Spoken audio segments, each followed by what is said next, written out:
In theory, this video was supposed to be about how to make a delicious beef stew. In reality, I made beef stew without thinking about filming, and yeah. So, here's the beef stew.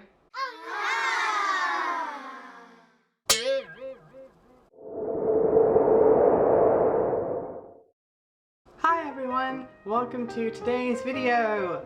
So, sometimes in life we tend to do things or plan things, and those things sometimes have to change, spur of the moment, randomly and dramatically. Yeah, I don't know what the hop was. Okay, we'll go with it, why not?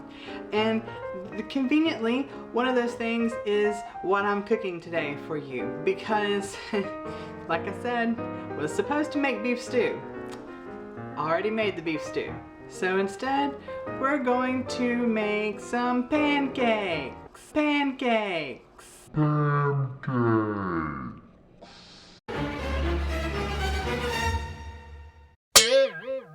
Bear with me. So today instead, I thought I would show you how to make some homemade pancakes from scratch, not from a box. We're gonna try anyway. The point is, we're going to make things today, and we're going to make things that are delicious and wonderful, and I'm excited. So let's get started. So the first thing you need is some flour. That's 1.5 cups, followed by 3.5 teaspoons of baking powder, and 1 tablespoon of sugar, yum yum yum, and then a little bit of salt, that's about a teaspoon or so. And we're gonna whisk and whisk and whisk. You could probably use a sifter, but that's simple, and I don't do simple very well, so yeah.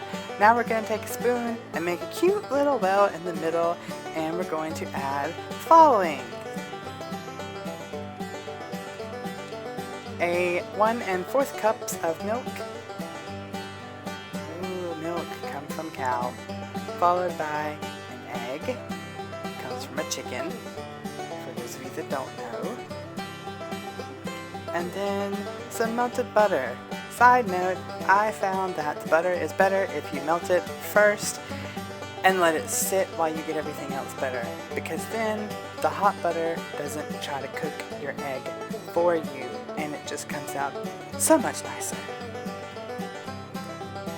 Now this part is pretty much your own discretion, because this is where you make the batter thicker if you want. If you want thicker, add flour like I'm doing here, because it's important to you and the decisions you make in your life, I guess. Now I'm pouring it into a container of some sort. I used a measuring cup with a spout because that's easier to pour the batter into the pan to make the pancake with. Anything with a spout, like the tea kettle song or whatever it is. Now the pan, we're going to put some butter in it, and a little tip for the butter, if you take and put it in a paper towel or a napkin or something, and then spread it around after it melts a little bit in the pan, like it's brush, you don't get all the extra oiliness, I guess, but I like butter, so I go all in. I'm just going to pour it in my pan now. It should get some more bubbles like this if you want. You can brown yours darker. I didn't want mine that dark, so I'm going to play with it for a little bit like that and see how it's just this light goldenish color, whatever that is. That's about how I like my pancakes to be. I'm probably going to brown it a little bit more. Yeah, smash it down. That's the goal. That is the goal of life. Yay, impromptu videos. Look at all the butter. Now we get to eat. Spread the butter on pancake and complete with syrup. And then eat your food and enjoy.